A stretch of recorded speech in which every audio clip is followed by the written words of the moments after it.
This video is dedicated to those individuals who continue to face challenges, or those who are contemplating the idea of finding a girlfriend and living together, or perhaps entering a stable partnership or even getting married and maybe considering having children. They might still seek a sense of security through a dating contract or a complete separation of assets. I am creating this video immediately, and although it will be brief because there isn't an extensive amount to cover, there is indeed something very significant that needs to be addressed. I viewed Viking's video discussing the excesses related to the alimony issue. There's a crucial segment in his video beginning at 6 minutes and 30 seconds. In this part, he mentions that even if you aren't paying alimony, you still might find yourself unable to pay it. You completely separate your assets, don't you? And you reside in a property that you personally own. And then there's really no point in the guy saying, you know, I'm not married, but I did make a dating contract. It doesn't matter, mate. You are living together, and here in Brazil, it doesn't even take long to consider it a stable union. Once you're living together, and there's some sort of document to prove it, or even a witness to confirm you're living together, you're considered a couple. That's it. It's finished. It's a stable union. Then you can say, no, I have complete asset separation. No, I have a dating contract. It does not matter, as the business is already established. What was it that Viking mentioned in his video at 6 minutes and 30 seconds? The Maria da Penha law is relevant. Even if it is not stable, even if there is a complete separation of assets, your dating agreement will not offer protection either. It will be classified as a stable union under the Maria da Penha law. For those interested in learning more, there are 3 videos linked here. They are by Dom Sandro, but haven't been widely viewed yet. The first is his classic on how divorce affects families. Another is a series of 2 videos he made on the Maria da Penha law. Now, back to the Viking issue. Even with full asset separation, if you live with her and she accuses you of domestic violence or sexual abuse, the complete separation of assets and the assurance that the property is indeed yours. I have no doubt that we might eventually have a system similar to India's, where you could reside in a property owned by your parents, but regardless of that, you could still be forced out of your home. The woman will remain in the house whether or not you have children. I believe it's the same in Spain.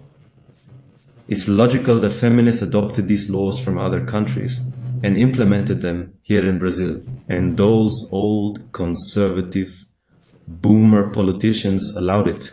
But to return to the point, as Viking mentioned in his video, you will be evicted from your home.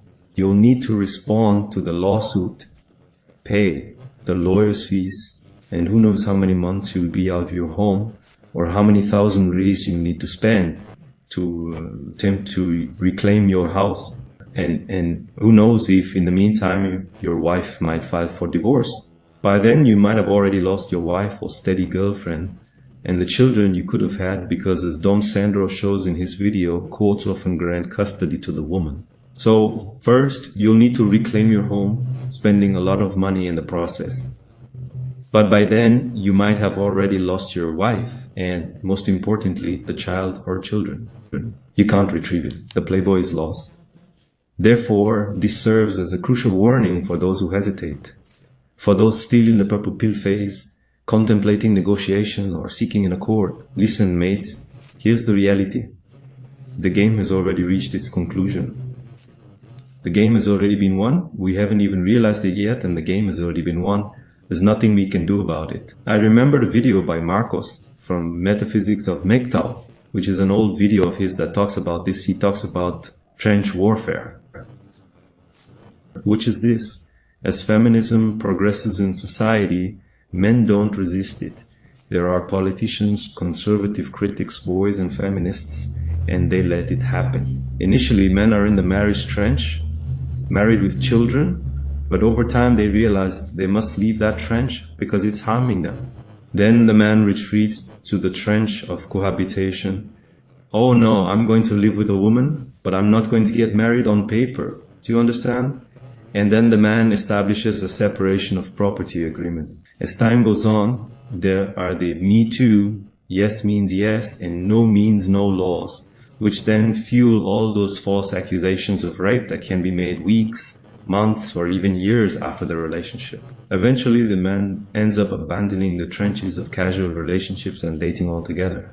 And then we also have a history of prostitutes making false accusations or doing a belly flop. They even go into the guy's bathroom and take a condom with sperm in it and try to insert it inside them. So there's another trench. So the last trench for total security would be celibacy.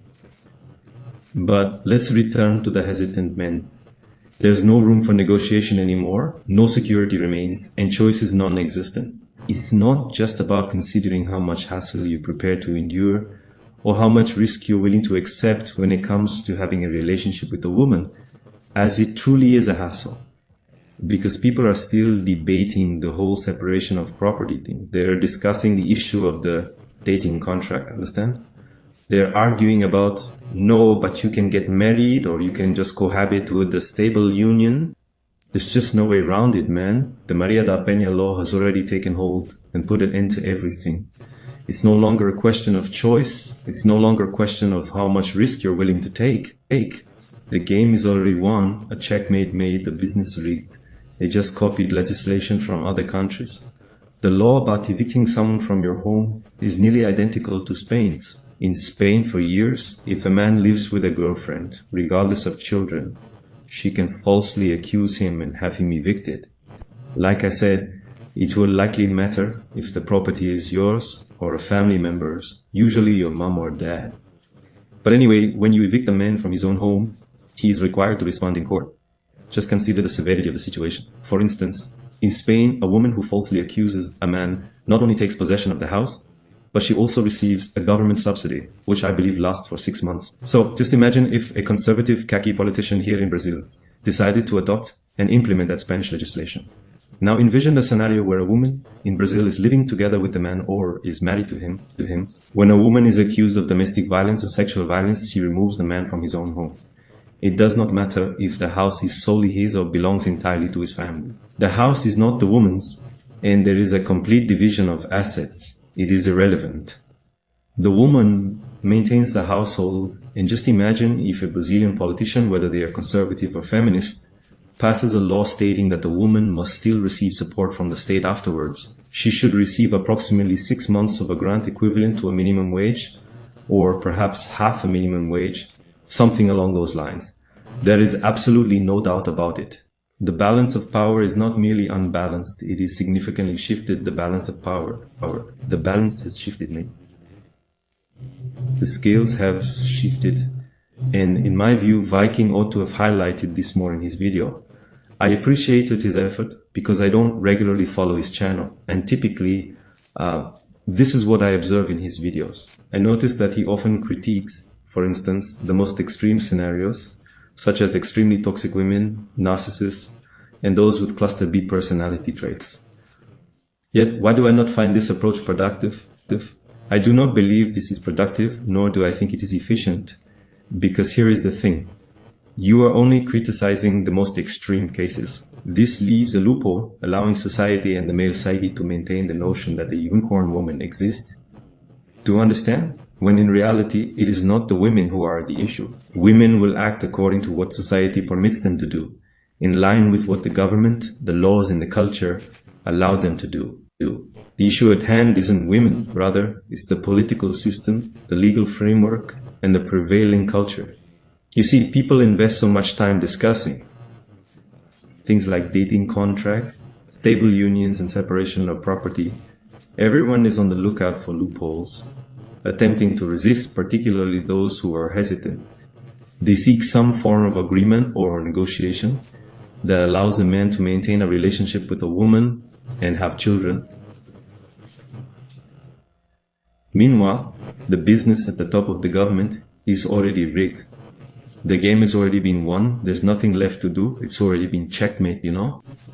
So I understand very well why Dom Sandro, he elaborated in a very concise manner how men need to conduct themselves in today's world. It's quite similar to that Barbarossa video discussing post-feminist men. Dom Sandro summarized it as follows: the modern man must treat women as equals. Essentially, you need to put a stop to the beta tendencies within you and stop the knighting behavior. You have to interact with her in the same way that you would with a man. Understand? Without doing favors for nothing, without giving her attention when she's not giving you any in return. Everything must be a fair exchange. You really don't need to do anything without getting something back. You don't have to do favors, nor lend money without expecting repayment, or anything of that sort. You absolutely don't have to do any of that. You have to treat them as equals and let them manage. And it doesn't matter if the woman starts freaking out, if the woman starts getting hysterical, it doesn't matter. It's irrelevant. They sought equality. That's the world they aim to create, so accept it. Another topic which Tom Sandro discusses is closely tied to cohabitation and marriage. Men aren't obliged to support women anymore. You might argue, but men aren't fully supporting their wives. Yet, in most relationships, the man subsidizes the woman, covering 70 to 80% of household costs, while the woman pays 20 to 30%. That also has to stop. I'm even beginning to see a world in which the guy will call his girlfriend to move in together. I've already said that this is totally out of the question, but let's imagine. The guy starts charging his wife rent, as well as sharing the expenses of the house, he'll charge the rent. And if the woman wants to complain, no, too bad for her. As we've said many times in Hangouts, the guy has to learn to be alone and feel good about himself. So whenever he desires to conclude a relationship, he has the option to merely gesture towards the door and inform the woman, there's the door. If you're not content, you can leave. However, this scenario is just a hypothetical exercise, merely an illustrative example I provided, because in essence, this is no longer feasible either. It's completely off the table, as cohabitation is no longer an option these days. Thus, it would unfold somewhat like this. Imagine you reside in your own house, and the girl resides in hers. You're in a relationship, yet it remains the same situation, as you won't be financially responsible for it. You won't be doing her any additional favors or anything like that, as everything is fair and equal. You know what I mean?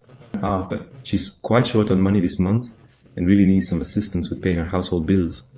Oh, come on. Give me a break, So, essentially, the post-feminist man, the modern man, is expected to treat women as equals, without doing any favors, without offering anything, and without expecting anything in return. This applies to relationships as well. In a relationship, the man no longer has to provide support, nor does he have to subsidize the woman in any manner or form. The funniest part is, I have this 5% rule. Let's assume that 5% of women are able to compete with men on an equal footing. Right? These are the women who wouldn't require any assistance. They would be able to support themselves independently. These are the women who managed to support and maintain themselves even before feminism came into existence. Essentially until the 19th century. Let's say it's 5%, and that's being quite optimistic. However, aside from that, let's put it this way. These are the women who managed to compete with men on an equal footing in both the labor market and in their studies, just 5%. Let's consider another scenario. Imagine that 20% of women can achieve financial independence, not just compete equally with men in the job market and academics, to have their own career, to support themselves, to not need help from the government, to not need help from their family. Let's say it's 20% of women. They're the ones who don't depend on government assistance, family help. They manage to have their own house, their own flat, and everything else. And naturally, at this stage, I'm also giving the civil service a bit of leeway. What would occur to this post-feminist man? What would happen in this society to the other 80% of women who don't know how to live independently? They always require some form of financial support, some sort of subsidy from the family, the boyfriend, the husband, or the man they're in a stable relationship with. What is going to happen to these women? So that's what I always mention. The more they attempt to dominate men, the more those men eventually find ways to escape. And then they will start to complain and cackle about the outcome, about the world they are bringing into existence, where they must be entirely independent and receive no assistance from anyone. But here's the crucial point. Who is responsible for the creation of this world? It is they who have fashioned this world. Do you see? And it will not matter how many so-called traditionalist or pseudo-conservative women attempt to present themselves as unique, trying to make changes, be it politically or culturally, it simply won't suffice to restore their name. However, the primary focus of this video, as I have already mentioned, is for those who are hesitant. The game has already been won, mate. There is no further negotiation. There's no more attempting to divide assets, no more drafting a dating contract, or trying to track down your unicorn by any means possible. The imbalance of power is no longer present. Instead, the scales have tipped completely. Now, all the power resides in the woman's hand. To put it plainly, whether it's marriage or cohabitation, regardless of the type of arrangement you attempt to establish, even the most elaborate one, the battle is already lost. The system is entirely rigged from the start, leaving no room for choice. In essence, the cohabitation trench, it needs to be abandoned, just as the institution of marriage was left behind a few years ago, or rather a few decades ago. The idea of cohabitation is now also something that should be left behind. The trench of marriage has been completely conquered and destroyed. The trench of cohabitation has been entirely conquered and destroyed, and now the focus is on staying in the trench of casual relationships and dating, each living separately. But who knows how long until this trench is also conquered and destroyed, forcing us to leave it, because things are already heating up. With this whole yes means yes and do me too situation, there are indeed women who are already running a bit of a thought process in their minds.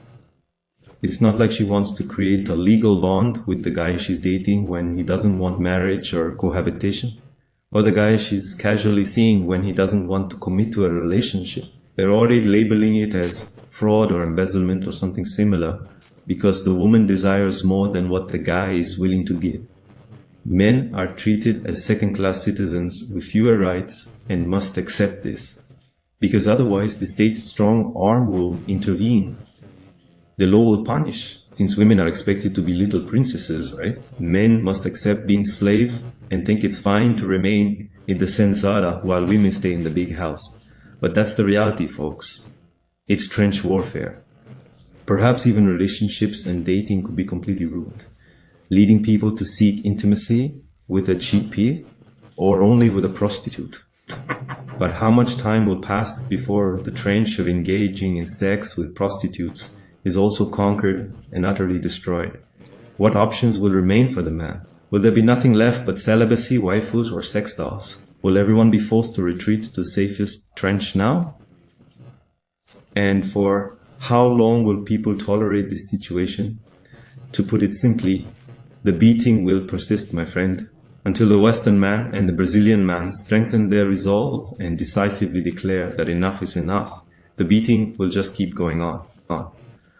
It is simply the case that those individuals who possess greater awareness and information will consistently manage to retreat to the most secure trench in a timely manner. On the other hand, the individuals who show no interest, those who consider themselves too alpha to engage with matters such as the military or the realists, particularly in this aspect of the law, in staying informed about this ongoing conflict that feminism is waging against men, these are the individuals who will find themselves caught off guard and unprepared. We even have examples of men marrying once, twice, or 3 times. Besides being foolish, it's insanity, doing the same thing repeatedly, expecting a different outcome. Just as I mentioned, women aren't the issue. The political system with universal suffrage and the legal system allowing different rights and duties are also problematic. Moreover, the culture that allows women more leeway while being harsh on men is also an issue. My advice to everyone present here is to completely leave behind the commitments of marriage, parenthood, and living together, and focus on ensuring your own safety. At this moment, this is the best course of action to take.